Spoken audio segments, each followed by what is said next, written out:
Assalamualaikum warahmatullahi wabarakatuh. Perkenalkan, nama saya Amirah Kamila Safitri dengan NIM 17056190079 dari kelas S1 Manajemen A 2019. Pada video ini saya akan menjelaskan materi tentang interviewing candidate. Jadi, wawancara kerja adalah suatu jenis tahapan dalam seleksi kerja yang melibatkan percakapan antara pelamar kerja dengan pihak perwakilan perusahaan yang memperkerjakannya untuk melihat apakah calon pekerja tersebut merupakan kandidat yang tepat atau tidak. Lalu, definisi wawancara dari para ahli yang pertama, menurut Kuncharaningrat, wawancara merupakan metode yang digunakan untuk tugas tertentu, mencoba untuk memperoleh informasi dan secara lisan pembentukan responden untuk berkomunikasi secara langsung. Yang kedua, menurut Robertson dan Chanel, wawancara merupakan pola khusus dari interaksi dimulai secara lisan untuk tujuan tertentu dan difokuskan pada daerah konten yang spesifik dengan proses eliminasi dari bahan-bahan yang tidak ada kaitannya secara berkelanjutan. Secara umum, wawancara itu terdapat dua jenis, yaitu wawancara terstruktur dan wawancara tidak terstruktur. Namun, terdapat beberapa jenis wawancara lainnya. Saya akan menjelaskan dari yang pertama, yaitu wawancara tidak terstruktur. Wawancara tidak terstruktur merupakan wawancara dengan gaya konvensional di mana pewawancara menanyakan hal yang menarik saat muncul respon untuk satu pertanyaan. Beberapa pertanyaan dapat disebutkan di awal, tapi biasanya tidak, dan jarang ada pedoman formal untuk memberikan nilai pada jawaban. Jenis wawancara ini bahkan dapat mirip dengan percakapan biasa. Yang kedua itu wawancara terstruktur. Wawancara yang mengikuti rangkaian pertanyaan. Dalam wawancara terstruktur ini, semua pewawancara umumnya menanyakan semua pelamar dengan pertanyaan yang sama.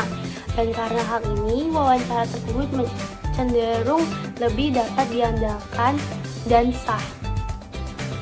Yang ketiga, wawancara stres. Sebuah wawancara di mana pelamar dibuat tidak nyaman dengan serangkaian pertanyaan yang seringkali kasar. Teknik ini membantu mengidentifikasi pelamar yang hypersensitif dan mereka yang memiliki toleransi stres tinggi atau rendah. Lalu, dalam pelaksanaan wawancara itu terdapat berbagai macam pelaksanaannya. Yang pertama itu wawancara individu. Jadi wawancara ini terdapat dua individu, yang satu pewawancara dan yang satu lagi itu pelamarnya. Dan wawancara individu ini terbagi menjadi dua. Yang pertama itu wawancara berurutan tidak terstruktur, yaitu sebuah wawancara di mana setiap pewawancara membentuk sebuah opini independen setelah menanyakan pertanyaan berbeda. Yang kedua itu wawancara berurutan terstruktur, sebuah wawancara di mana si pelamar diwawancarai secara berurutan oleh beberapa orang yang masing-masing memberikan rating kepada pelamar dengan standar tertentu. Lalu yang kedua, wawancara panel. Wawancara yang dilakukan oleh sekelompok pewawancara kepada pelamar.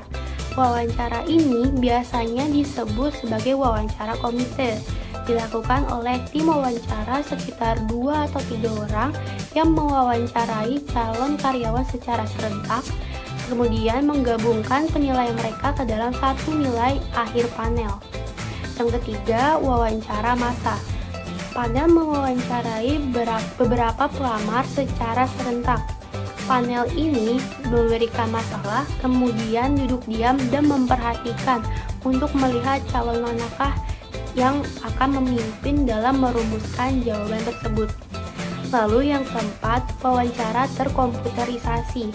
Jadi wawancara ini wawancara di mana respon lisan atau terkomputerisasi seorang calon karyawan pekerjaan didapatkan dalam respon terhadap pertanyaan atau situasi lisan.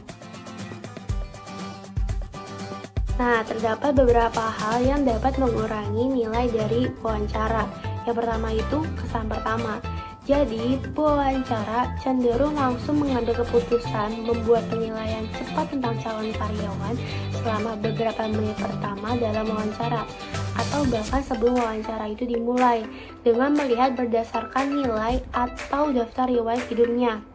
Seorang perisai memperkirakan bahwa dalam 85% kasus, pewawancara telah mengambil keputusan sebelum wawancara dimulai, berdasarkan pada kesan pertama yang didapat dari formulir aplikasi atau penampilan pribadi pelamar itu. Yang kedua, salah memahami pekerjaan. Pewawancara yang tidak tahu dengan pasti apa konsekuensi pekerjaan dan pelamar seperti apa yang paling sesuai, biasanya membuat keputusan mereka hanya berdasarkan pada stereotip yang salah mengenai pelamar yang baik. Yang ketiga, kesalahan urutan calon karyawan. Ini adalah kesalahan penilaian oleh pewawancara yang disebabkan oleh mewawancarai satu atau lebih pelamar yang sangat bagus atau sangat buruk tepat sebelum mewawancarai yang bersangkutan. Yang keempat, perilaku nonverbal. Pewawancara menyimpulkan kepribadian seseorang yang diwawancarai dari cara dia bertindak dalam wawancara. Tanda vokal seperti nada suara, tidak berbicara, dan tanda visual seperti fisik yang menarik, senyum, dan orientasi tubuh berkorelasi dengan penilaian evaluator apakah si pewawancara dapat disukai dan dipercaya dan memiliki kredibilitas. Yang kelima, efek dari karakteristik pribadi seperti sifat menarik, jenis kelamin, dan ras. Pewawancara juga harus waspada untuk tidak membiarkan sifat menarik dan jenis kelamin memainkan peran penting dalam pengambilan penilaian saat wawancara berlangsung. Dan yang terakhir, yang keenam, perilaku wawancara. Perilaku pewawancara juga memiliki efek. Sebagai contoh, pewawancara dengan tidak hati-hati mengajukan pertanyaan atas jawaban yang diharapkan. Baik, sekian video penjelasan mengenai interviewing candidates. Saya mohon maaf bila ada kesalahan atau kekurangan. Semoga bermanfaat. Wassalamualaikum warahmatullahi wabarakatuh.